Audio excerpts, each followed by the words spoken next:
I hope you paid attention. I mean, this is really a remarkable achievement that we saw in this video. Under our leadership, 50 governors, Republicans and Democrats alike, joined AJC's Governors United Against BDS campaign.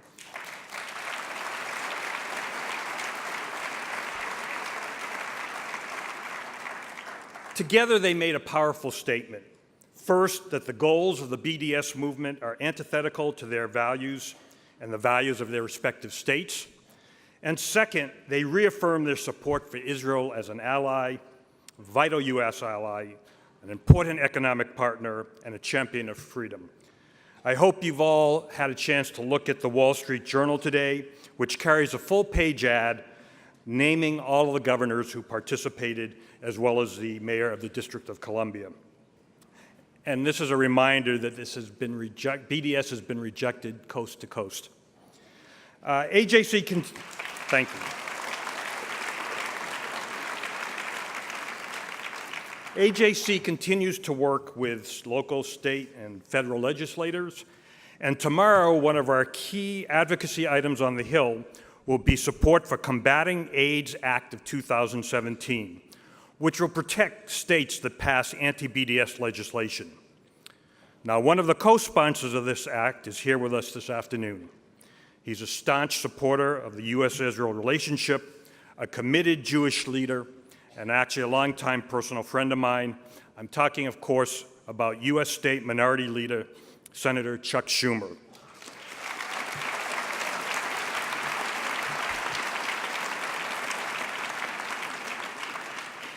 Chuck has been at the forefront of about every effort to strengthen and deepen the relationships between Washington and Jerusalem.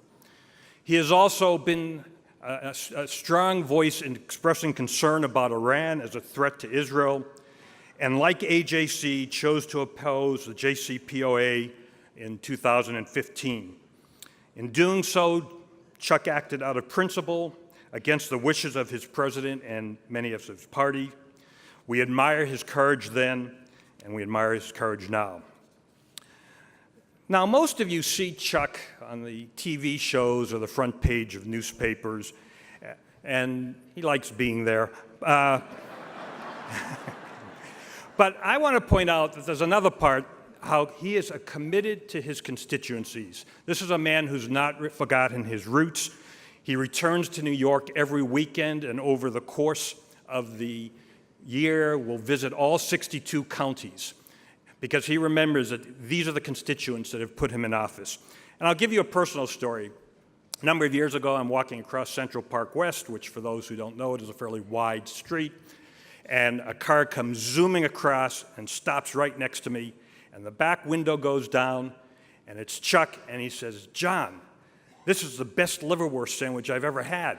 And he hands me half the sandwich, and then the car drives off, and I'm like in the middle of the intersection with his liverwurst sandwich.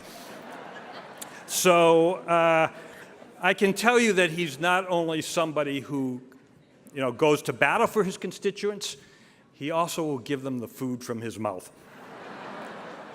Now, notwithstanding all of these positive comments, I'm supposed to remind you that AJC is fiercely nonpartisan. We do not support candidates, but rather policies and priorities. Now, since I'm told that the most dangerous place in DC is between Chuck and a microphone, in an act of self-preservation, it is now my pleasure to welcome to the stage the U.S. Senate Minority Leader, Senator Chuck Schumer.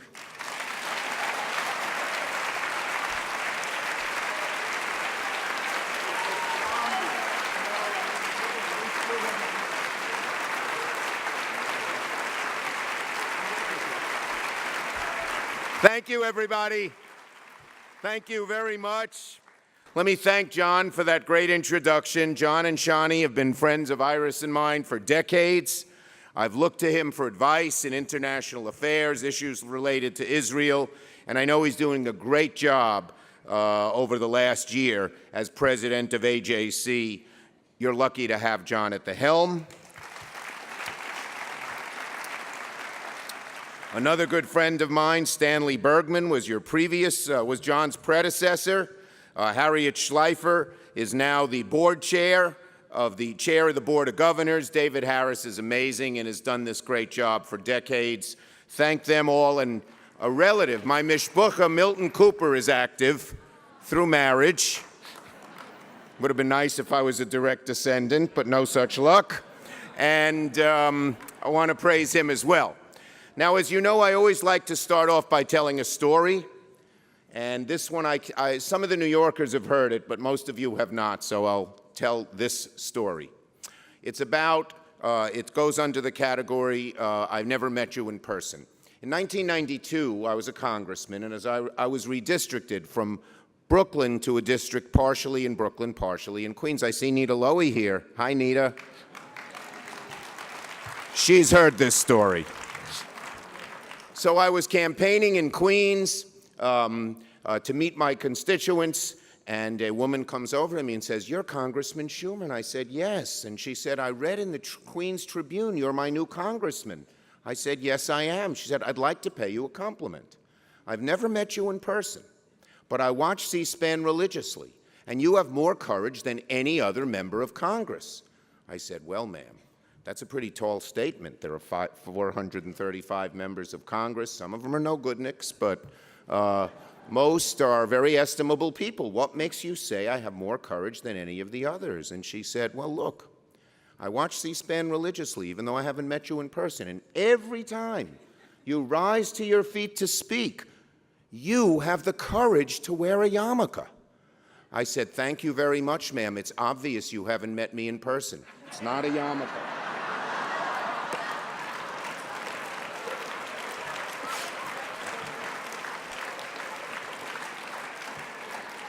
I love these stories. Do I have time for one more, John? Okay, this is another story. You cannot tell most of these in Ogdensburg. So before an AJC crowd, it's very good. So this was when I was first sworn in as a member of Congress. And my whole family came down, and we're waiting in the anteroom to be sworn in by then Speaker Tip O'Neill.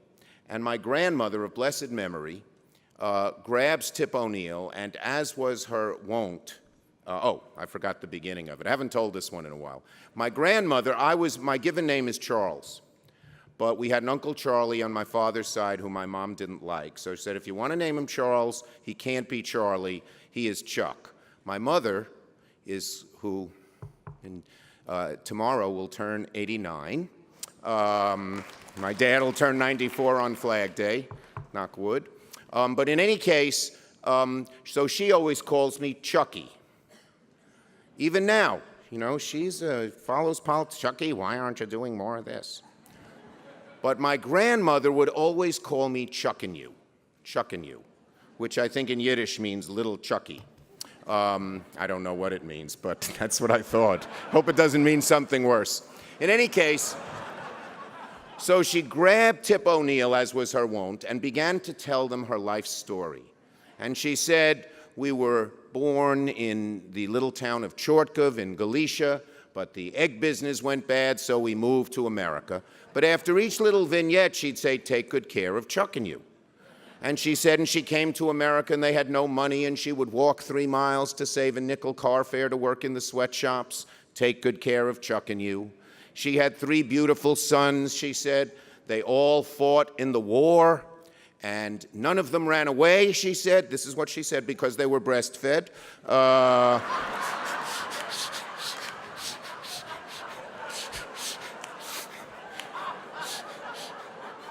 Take good care of Chuckin' you.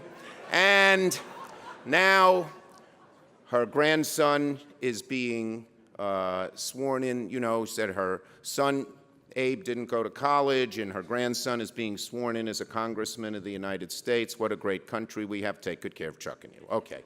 I go out on the floor. I'm sworn in. We go out to dinner and celebrate. The family all goes home, and it's my first day.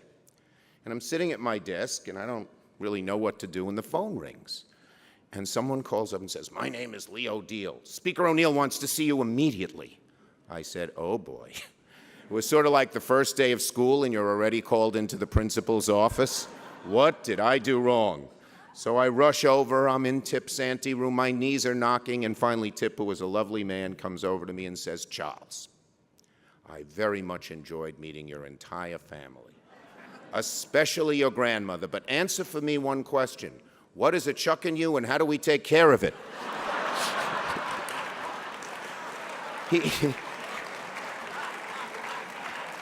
He thought she was lobbying on some issue or other. Okay. First, on a far more serious note, the horrible, horrible attacks in London over the weekend, another reminder that the global community faces global threats to the values and the principles we've long cherished. We will only be able to confront and ultimately beat back these threats by working together, standing shoulder to shoulder. And the one other point I'd make, the whole world has experienced the horror of terrorism, but 30, 40 years ago, it was only Israel that experienced it. And the rest of the world didn't pay too much attention. And it grew and grew and grew. We can never make that mistake again wherever terrorism rears its ugly head.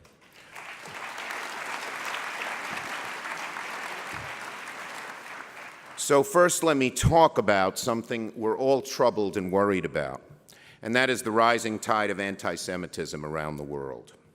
It seems that every time we think for a moment we've entered a more enlightened era of tolerance, that age-old demon, anti-Semitism, rears its ugly head again, comes back with a new virulence. Over the past 5 years, we have watched almost with astonishment and disbelief the specter of anti-Semitism rise again in Europe, where it seems to live in the soil as their original sin. I once expressed to the President, I was talking about our disagreement on the Iran deal, and one of my objections was that the Europeans had too much say.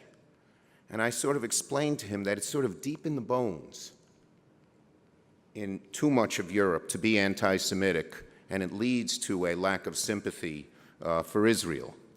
Now we have seen neo-Nazi gangs in the streets of European capitals, far-right politicians running on platforms that openly promote hostility towards Jews and other religious minorities.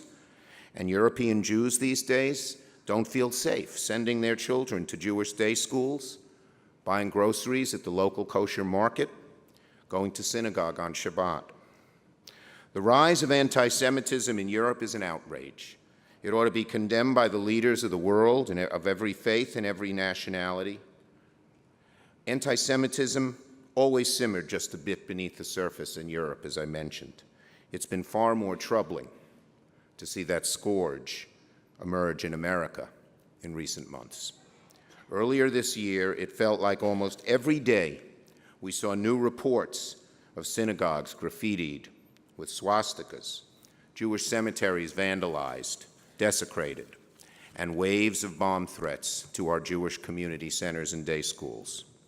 It seems the darkest, most hateful fringes of our society, from the far right to the far left, have become newly emboldened. We simply cannot stand for this. We have to continue to bring the perpetrators of these heinous acts to swift justice. We must continue to speak out and show those who traffic in hatred and bigotry that we will not abide. And I really want to compliment AJC. You've been tireless on this front. Your initiatives like Mayors United Against Anti-Semitism, the Muslim Jewish Advisory Council, launched by AJC and the Islamic Society of North America. I had a meeting with the council leaders earlier this year. It was just great. Shows what we must do. Together, join together, and fight back against all forms of hate. I've worked hard to push the federal government to do everything in its power to combat these threats, wherever they may arise. In March, at my urging, the FCC, the Federal Communications Commission, announced that Jewish community centers and other at-risk organizations had been granted special emergency waivers that make it much easier for law enforcement to access caller ID information, to track down and prosecute these criminals. Technology allows them to hide it, but law enforcement has the tools to get behind it. The FCC had to give them permission. Just recently, Congress allocated $25 million for the Nonprofit Security Grant Program, which provides nonprofits and religious organizations with the resources for emergency preparedness. The money saves lives, I'm proud to say, bipartisan. We increased the funding this year to new highs. Nita Lowey played a big role in that as well.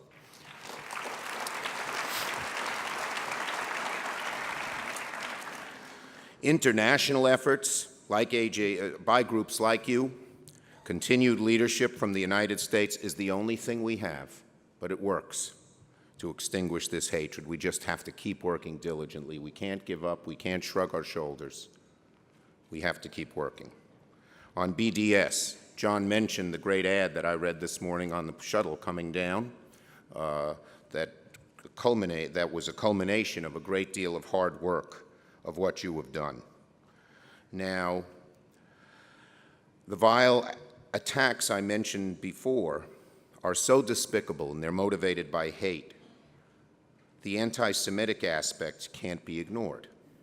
But sometimes anti-Semitism is cloaked, hidden by certain movements that profess no bias, but suspiciously hold Israel and by extension the Jewish people to a different standard than others.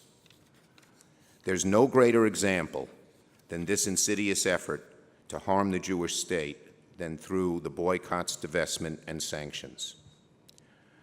The global BDS movement is a deeply biased campaign aimed at delegitimizing the Jewish state, and its supporters, sometimes wittingly, sometimes unwittingly, but all of them practice a modern form of anti-Semitism.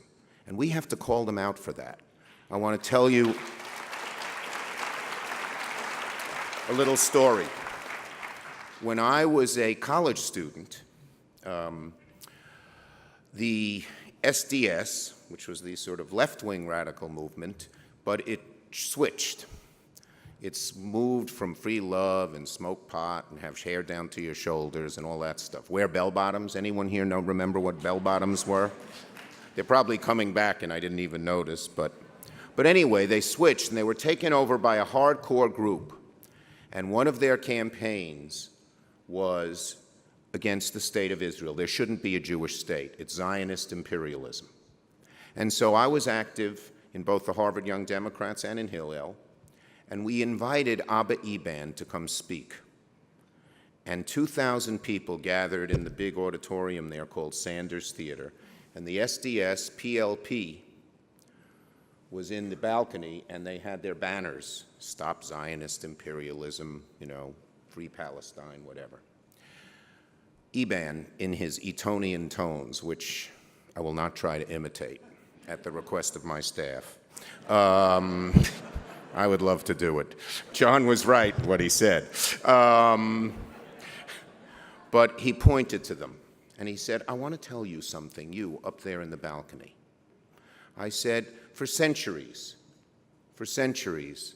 there has been a double standard that affects Jews. The Jew was allowed to be a farmer. No, a Jew was not allowed to be a farmer. Everyone else was. The Jew could not live in Moscow. Everyone else could. The Jew could not do this, that, or the other thing. And he said, you, in the balcony, when every other people gains their nationhood, you applaud. And he named a few countries, I think.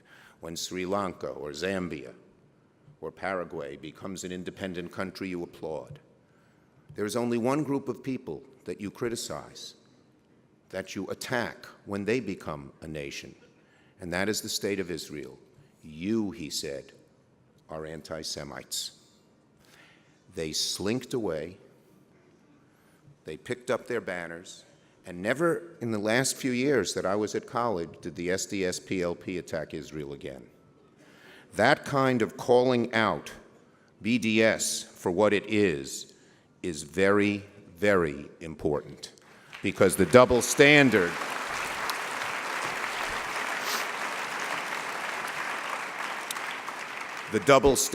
exists today with them. BDS condemns Israel.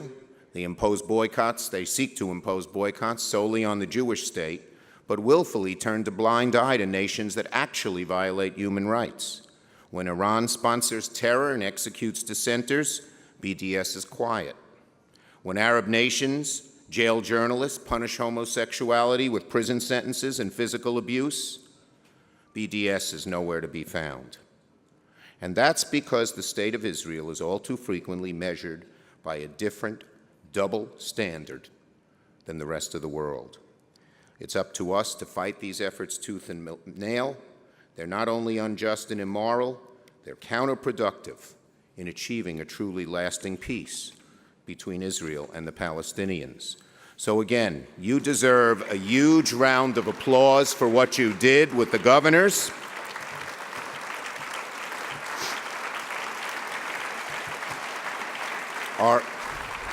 Our state of New York has passed a law that says if your business or university boycotts Israel, then New York will boycott you. Just last week,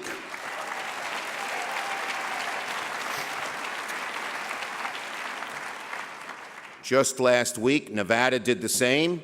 We should call on every governor of every state to pass the same exact law.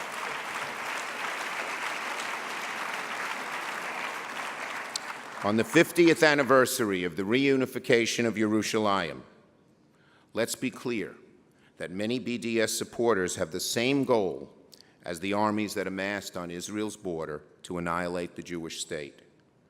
But make no mistake, as we defeated them, the BDS supporters will be defeated as well.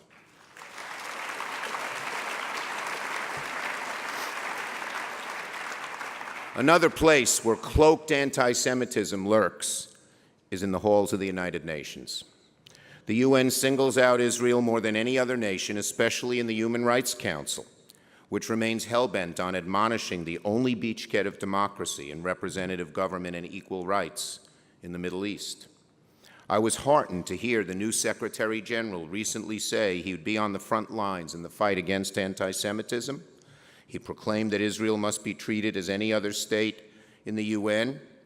And just last week, Danny Danon was elected Vice President of the 72nd session of the UN General Assembly.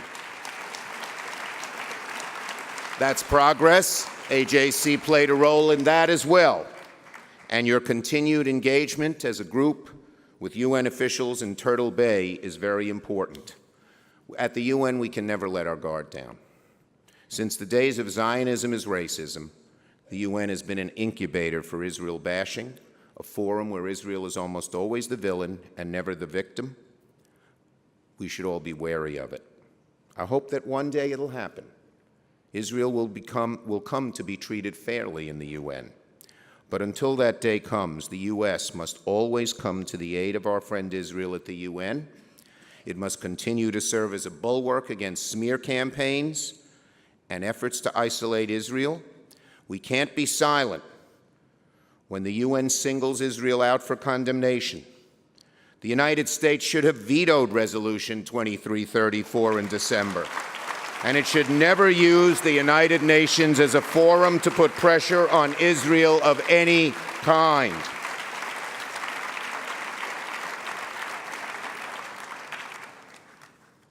Iran. Finally, an engaged America is particularly important when it comes to Iran, which continues to sow instability throughout the region. The regime continues to provide support to its proxies in the region, conduct ballistic missile tests, flagrantly abuse the human rights of its own people, and unjustly imprison foreigners. We must work with our partners in the region to counter Iran's malign activities, and especially hold their feet to the fire on compliance with JCPOA. As John mentioned earlier, I didn't support it, but it passed. I don't think we should now violate this agreement. We should be in watchful waiting to see what happens. It is, however, incumbent upon us to remain vigilant and watch Iran like a hawk outside of the JCPOA. Their provocative missile tests, their sponsorship of terrorism, their human rights abuses are outrageous. It is imperative in the Congress we act in a bipartisan way to counter this behavior and keep that regime in check.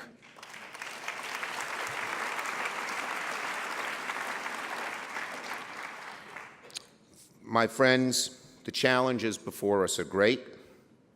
Anti-Semitism at home and abroad, nefarious campaigns leveled against Israel at the UN and in the form of the BDS movement, calls for a new brand of isolationism that would leave the United States less able to confront and combat each of those threats and many more beside. The only way we can protect the progress we've made, defend our friends and allies, including Israel, and continue to work towards a more peaceful and prosperous world is if America leads. When the world cannot trust America to live up to its commitments, that unsettles our allies and emboldens our adversaries. When America does not stand up for human rights and democratic principles beyond our borders, that weakens our fidelity to those values within our borders.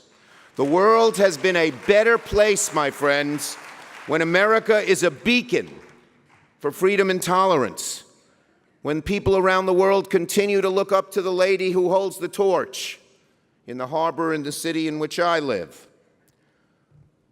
when economic and social advancement is a goal for all peoples. America has always been a better country when we embrace that role. What would it mean for Israel and the Jewish people were the U.S. to retreat, to look inward, and disengage from a world that's ever more interconnected and interdependent? The challenges we face will not go away if America closes her eyes for the next 4 years. They'll still be there when she opens them, and they will have grown immensely. So the best thing, I say to you with complete conviction, the best thing for Israel and for Jews world over is a strong, engaged America on the world stage. We must work to keep it that way.